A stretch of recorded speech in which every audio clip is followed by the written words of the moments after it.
हमारे साथ इस सर राणा साहब हैं, पाकिस्तान लाहौर से हमारे साथ जुड़ रहे हैं। वेलकम सर, खुशामदीद, आपका स्वागत है हमारे शो में। थैंक यू सो मच, आप हमारे साथ जुड़े।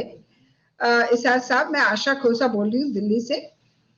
मैं आपसे ये जानना चाहती हूँ कि अभी इमरान खान जो आपके प्रधानमंत्री हैं, उन्होंने कोटली में एक बहुत बड़ी स्पीच दी थी कल के मौके पर, कश्मीर सॉलिडारिटी जो दिवस जो आप मनाते हैं। तो मैं ये जानना चाहती हूँ कि आप उस स्पीच का क्या मतलब ले रहे हैं पाकिस्तान में। हमारी तरफ से उस स्पीच में थोड़ा सा एक इनविटेशन है बातचीत करने का, है थोड़ा सा, काफी वो हालांकि हार्श जुबान में बोल रहे हैं पाकिस्तान हिंदुस्तान के खिलाफ, लेकिन एक थोड़ी सी उम्मीद की किरण है कि वो ये बातचीत की बात भी कर रहे हैं। आपका क्या मानना है, आप क्या समझते हैं उनकी स्पीच से? एक तो बहुत शुक्रिया, आपने मुझे अपने शो में इनवाइट किया और मुझे बात करने का मौका दिया। दूसरी चीज ये कि देखें, मेरा ख्याल है कि अगर हम डिफरेंट हिस्ट्री उठा के देखें तो प्राइम मिनिस्टर इमरान खान ने तो हमेशा ये कहा है कि हम बैठे मुज़ाकरात करें, बात करें, बैठ के बात करते हैं। ऑलवेज ऑलवेज उन्होंने अगर आप उनके जब से वो आए और अब तक के देखें तो वो हमेशा यही कहते रहे कि हमें कश्मीर पे बैठ के बात करनी चाहिए, मुज़ाकरात पे आना चाहिए। अनफॉर्चुनेटली मोदी साहब का कोई अगर इस तरह का मूड नहीं है और उनके अपने पॉलिटिक्स का डायनामिक्स है, उसका कुछ क्या था। लेकिन इमरान खान ने कल कोई नई बात नहीं की। बिल्कुल, हम बिल्कुल बार-बार इस बात को कह चुके हैं। जी जी, आप कुछ कह रही हैं?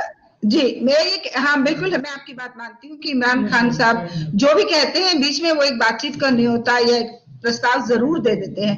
लेकिन मसला यहाँ पे उलझता है सर कि हिंदुस्तान जो कहता है, आप मोदी समझे या हिंदुस्तान समझे, हमारा ये कहना है कि हमारा पाकिस्तान से सिर्फ एक मुद्दा है, वो ये मुद्दा है कि आप टेररिज्म जो हमारे खिलाफ आपकी धरती से टेररिज्म उठता है उसको बंद कीजिए, हमारा, और हम बातचीत करेंगे।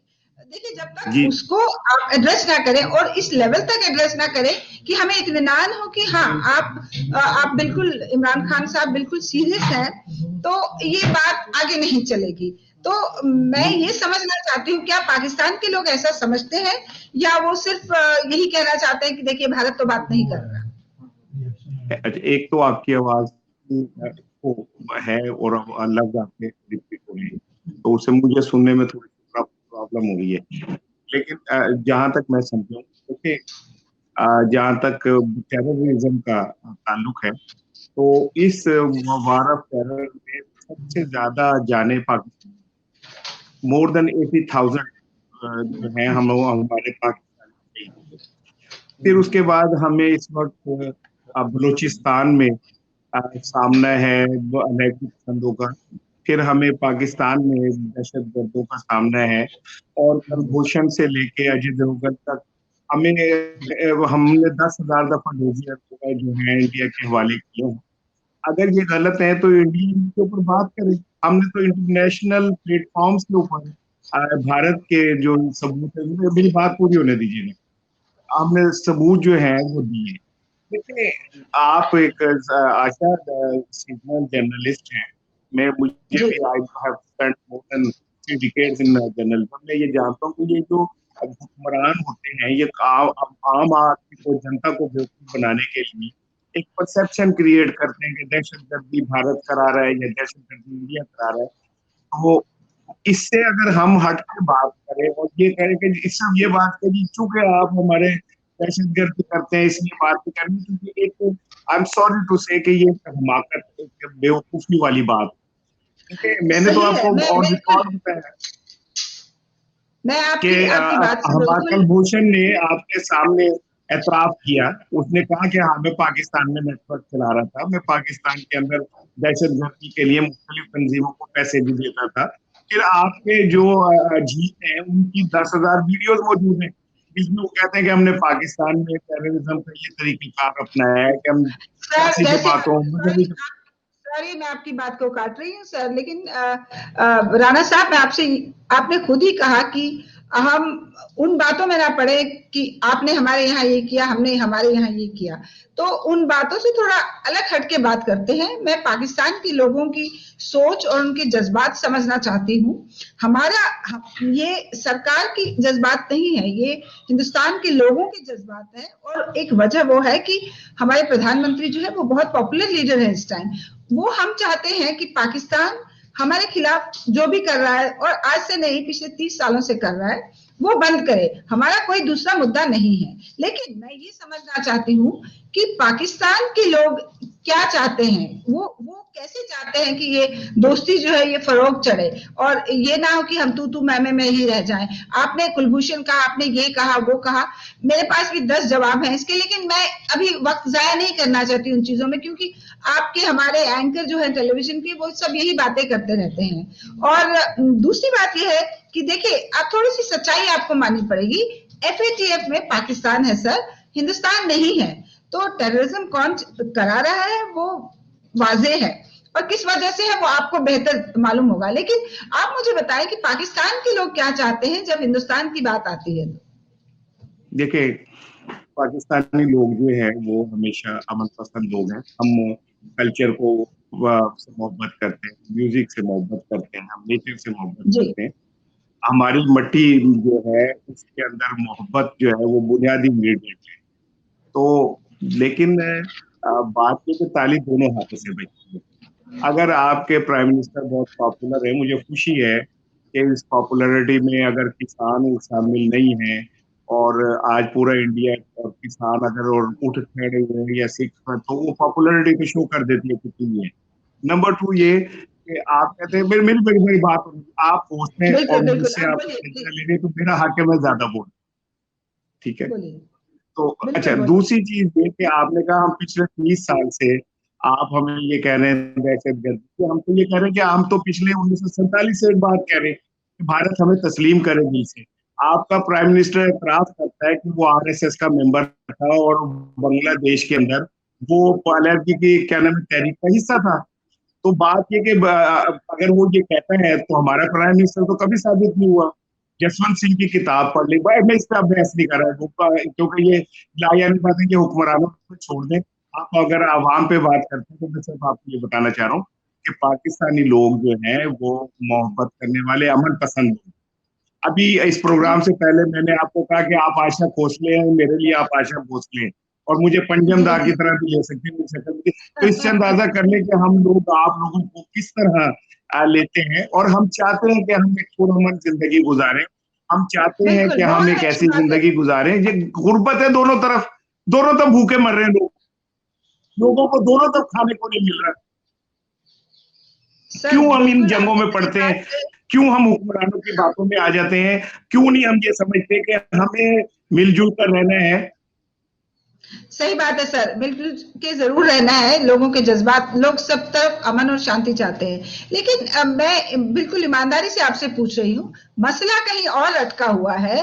ईमानदारी से लोग पाकिस्तान में, हिंदुस्तान में अमन चाहते हैं, दोस्ती चाहते हैं, लेकिन कहीं पे पाकिस्तान के लोग, मैं ये समझना चाहती हूँ कि वो अपनी हुकूमत को प्रेशराइज कर रहे हैं कि आप दहशतगर्दी बंद कीजिए। जैसे आपने कहा, आपके देश में भी 80,000 या जितने भी आप लोग बताते हैं, वो लोग मारे गए। हमारा परसेप्शन उसके बारे में अलग है। हम ये समझते हैं कि वो पाकिस्तान ने ही लोग खड़े किए थे, कोई अफगानिस्तान में लड़ने के लिए, कोई कहीं, और बाद में वो अपने लोगों पे ही हावी हो गए। उसमें हमारा कोई लेन देन नहीं है। मतलब जो आपके 80,000 लोग मिले, आपने अमेरिका के साथ मिलकर जंग लड़ी, जो भी आपने किया वो आपका अपना मसला है। हमें दुख लगता है जब आपके लोग जा भाग होते हैं तो। लेकिन पाकिस्तान के लोग अपनी हुकूमत को किस तरह से कहते हैं कि हम अब हिंदुस्तान के साथ दोस्ती कीजिए, हमें भी ये जो दहशतगर्दी है हमें भी सूट नहीं कर रही।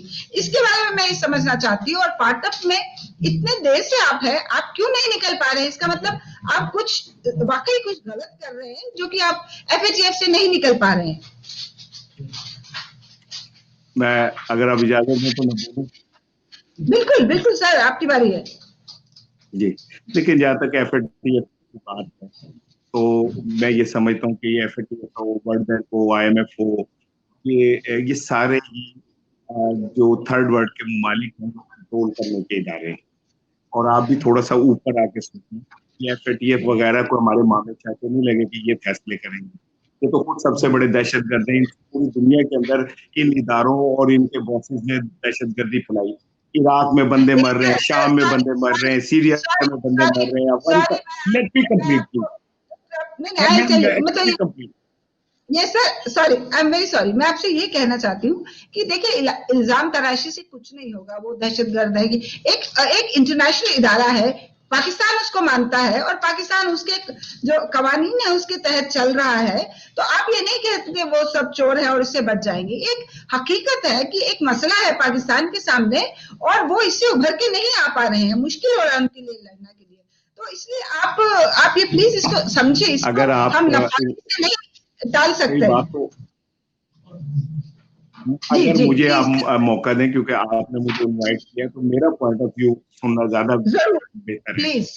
प्लीज मैं आपसे, देखें, आप कहते हैं कि बैनुल-अक़वामी इदारों का एहतराम करने, इंटरनेशनल ऑर्गेनाइजेशन का एहतराम करने, आप ये कहते हैं ना? आप ये कहिए ना, मुझे यही सजेस्ट करें। तो भारत क्यों, आप सुन लीजिए ना मेरी बात। देख जी, मैं बोलूं अगर इजाजत हो तो? प्लीज बोलिए सर, प्लीज बोलिए।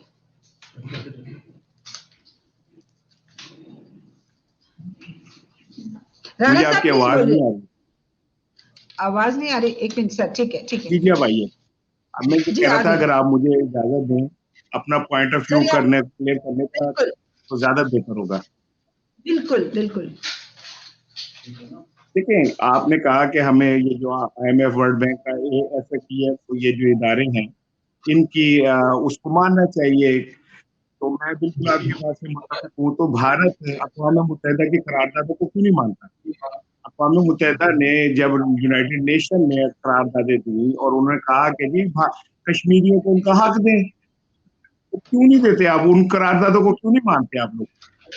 आप FATF में अगर करने पूरा जोर लगा के भारत पाकिस्तान को ब्लैक लिस्ट नहीं करा सका, ठीक है ना? आपने बेतहाशा पैसा खर्चा, इंटरनेट यूरोपियन डिसइंफो लैब जो है उसने आपके 700 जाली प्रोपेगेंडा ऑर्गेनाइजेशन का जो है वो पता दिया।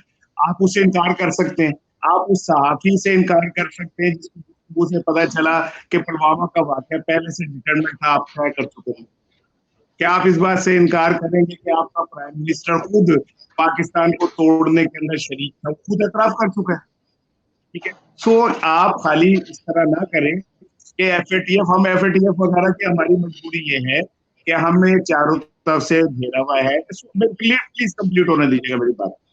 मैं अगर आप लोगों को इतना ही FATF का वो है कि वो बहुत इदारा है इंटरनेशनल और उसका हमें एहतराम करना चाहिए, तो हम उसे फेस कर रहे हैं। हमने उसमें जो हम पे एलिगेशन लगाए, हम उसको एड्रेस कर रहे हैं और आपकी तमाम तर कोशिशों के बावजूद हम ब्लैकलिस्ट में नहीं जा सके। लेकिन अक़वाम मुत्तहिदा, यूनाइटेड नेशन ने जो रेजोल्यूशन दी उनको भी तो माने ना, उसको तो एहतराम नहीं करते आप। उसने तो उस रेजोल्यूशन में कहा कि आप कश्मीरियों को हक दिला दिए, उनको सेल्फ वो दिए, आप नहीं देते। वहां पे आपका जो है वो बात कुछ और हो जाती है, इन इदारों के लिए आपकी बात कुछ और हो जाती है। लेकिन मैं ये समझता हूँ कि आपको अगर कश्मीर इतनी आसान काम था और इतनी आपके साथ मोहब्बत करते हैं, तो 7 लाख फौजियों को नहीं भेजते आप वहां पे। आप 7 लाख फौजियों को भेज के कश्मीरियों को दुनिया की सबसे बड़ी जेल ना बनाते। आप आज निकाल देना फौजी और दे उन्हें हक के आया बात करें और अपना वोट करें, आपको पता चल जाएगा। आपने दुनिया की सबसे बड़ी दहशतगर्दी की है। सर आप वही भाषा बोल रहे हैं जो टेलीविजन एंकर्स बोलते हैं दोनों तरफ से। मैं आपसे थोड़ी हटके बातचीत करना चाहती थी। देखिए आपने यूनाइटेड नेशंस का बोला, उसका जवाब मेरे पास है। आप क्या मुझसे हटके बातचीत करना चाहती हैं? जब मैं आपसे हटके बात करना चाहता हूँ आप फटाफट कहते हैं जी पाकिस्तानियों ने ये किया, पाकिस्तानियों ने वो किया। आप भी इल्जाम तराशी नहीं की है। मैंने ये कहा है कि आपने कहा कि हमारे यहाँ हमने कोई भारत दहशतगर्द है, हम नहीं है। तो मेरा ये कहना है, तो मैंने आप पे बिल्कुल इल्जाम तराशी नहीं की, मेरा वो मकसद नहीं है। मैंने सिर्फ आपको ये दिलाया कि आप जब बोल रहे हैं भारत दहशतगर्द है, मेरा ये कहना है कि अगर होते तो हम दहशतगर्द होते तो हम FATF में होते, और पाकिस्तान उसमें है और निकलने की कोशिश कर रहा है। इसका मतलब आप मैंने ये भी आप पे इल्जाम नहीं लगाया, ये एक सच्चाई है जो मैंने आपके सामने पेश की। बहरहाल यूनाइटेड नेशन की सिर्फ मैं एक बात कहूंगी कि वो भारत लेके गया था प्रस्ताव जो था, यूएन रेजोल्यूशन जो है वो भारत के प्रधानमंत्री लेके गए थे, और उसमें पहली शर्त सर ये थी कि पाकिस्तान जो है जितना जम्मू कश्मीर के वो अंदर आ चुका है वहां से अपनी फौज हटाए। तो आपने वो कदम नहीं उठाया और उसके बाद जो हुआ वो सबके सामने है। खैर, हम इससे आगे बढ़ के ये बात करते हैं कि पाकिस्तान में कुछ लोग ये कहते हैं कि पाकिस्तान में एक डीप स्टेट है। हम भारत में भी ये समझते हैं कि अगर इमरान खान साहब कुछ कहते हैं तो वो बात पूरी तरह से सच नहीं है, क्योंकि एक दूसरा हिस्सा हुकूमत का जो शायद उनकी बात ना माने। तो आप इसके बारे में आप क्या कहते हैं? पाकिस्तान के लोग इस बारे में क्या सोचते हैं कि यकजहती है क्या वहां की डीप स्टेट और वहां की जो एक्चुअल स्टेट है?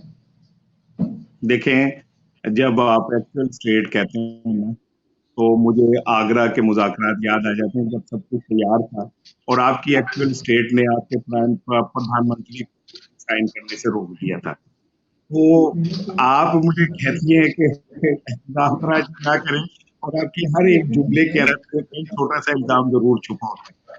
तो अगर आप थोड़ा सा जाके आगरा मुज़ाकरात जब कोशिश कर रही हूँ, मैं इल्जाम तराशी नहीं कर रही हूँ, मैं आपका व्यू पॉइंट समझने की कोशिश कर रही हूँ कि पाकिस्तान में क्या लोग समझते हैं। जी, मैंने आपको अर्ज किया कि पाकिस्तानी अमन से रहना चाहते हैं, पाकिस्तानी ये चाहते हैं कि वो एक पुरसकून जिंदगी गुजारे, पाकिस्तानी ये चाहते हैं कि हम उनसे हमारे ताल्लुकात अच्छे हों। डीप स्टेट के बारे में प्लीज, डीप स्टेट के बारे में बताइएगा, क्या ये सच्चाई है कि पाकिस्तान में एक डीप स्टेट है? पाकिस्तान में एक डीप स्टेट जो है वो रियल स्टेट से ज्यादा पावरफुल है, ये मैं पाकिस्तान के लोग या आप जैसे कॉलमनिस्ट हैं वो क्या समझते हैं इस बारे में? नहीं, आप अगर गलत समझते हैं, क्योंकि ये बिल्कुल ऐसी है जैसे मैं ये समझता हूँ कि आपकी सिविल और जो मिलिट्री एस्टेब्लिशमेंट है वो इतनी तगड़ी है और इतनी ज्यादा पावरफुल है कि वो पाकिस्तान, इंडिया को पाकिस्तान के करीब नहीं आने देना चाहिए। आपकी जो पॉलिटिकल गवर्नमेंट है वो किसी हद तक कमजोर है इस हवाले से कि जब वो मुज़ाकरात की तरफ आते हैं तो कहीं ना कहीं से कोई ऐसी बात छेड़ दी जाती है जो जिससे फौजें आमने सामने आ जाए। पाकिस्तान का जहाँ तक मामला है, ये आपकी परसेप्शन है, आप जैसे मर्जी सोचें कि यहाँ पे कुछ ऐसा नहीं है। अगर प्राइम मिनिस्टर इमरान खान इतने बड़े मंच पे ये खड़े होकर कहते हैं कि हम भारत से मुज़ाकरात करना चाहते हैं, तो mean it, clearly mean it. हम भारत से तमाम इश्यूज के ऊपर बात करना चाहते हैं, और पाकिस्तानी, अब हम again I repeat my word, it is my message from Pakistan, from the people of Pakistan for the people of India, कि हम किसी हाल में भी जंग नहीं चाहते अंटिल अनलेस हम पे जंग मसलत ना कर दी जाए। हम ये चाहते हैं कि हम आप लोगों के साथ अच्छे टर्म्स के ऊपर रहें, बराबरी के टर्म्स पे रहें, और आप हमारी आज़ादी का एहतराम करें, हम आपकी आज़ादी का एहतराम करेंगे। लेकिन उसके लिए जरूरी ये है कि खित्ते में उस तरह के हालात पैदा किए जाएं। कश्मीर में से आप 7 लाख फौजी निकालें, वहां पे मुसलमानों के ऊपर जो नस्ल कशी हो रही है, जेनोसाइड कर रहे हैं आप लोग, वो ना करें, और आप लोग वहां पे उन कश्मीरियों को राइट ऑफ डिटर्मिनेशन जो है वो उन्हें दें, ठीक है ना, और उनको फैसला करने दें कि वो क्या। कल इमरान खान साहब ने यही कहा ना कि कश्मीरियों को फैसला करने दें कि वो क्या करना चाहते हैं। आप वहां पे आज के मॉडर्न दौर में 7 लाख फौजी अगर भेज के और उसे जेल बना देते हैं, और बनाने के बाद आप कहते हैं कि आप दुनिया की सबसे बड़ी डेमोक्रेसी है, तो प्लीज आप इससे बाहर आए। आप लोगों को जीने का हक दें, आप लोगों को जिंदगी गुजारने का हक दें। हम आपसे नहीं लड़ना चाहते, सर, मैं चाहते हैं कि हम भारत के साथ एक अच्छी जिंदगी। मैं कश्मीर से हूँ, मैं जानती हूँ वहां क्या हो रहा है। आप इस बारे में जो आप बोल रहे हैं उसमें कोई सदाकत नहीं है। फिर हम एक ऐसे एरिया में जा रहे हैं जहां हम मिल नहीं सकते और जिसमें आपकी अलग मुख्तलिफ राय है। हम जो कर रहे हैं हमने कर लिया। तो ये थे हमारे साथ ईसर राणा जी, बहुत बड़े पत्रकार हैं लाहौर पाकिस्तान से, और ये हमारी उनसे बातचीत थोड़ी अधूरी रह गई क्योंकि कुछ कनेक्शन का प्रॉब्लम था, लेकिन बहरहाल उन्होंने पाकिस्तान के लोगों के बारे में जो तासुर है हिंदुस्तान के बारे में वो खुल के बताए। हम उनका शुक्रिया अदा करते हैं। Thank you.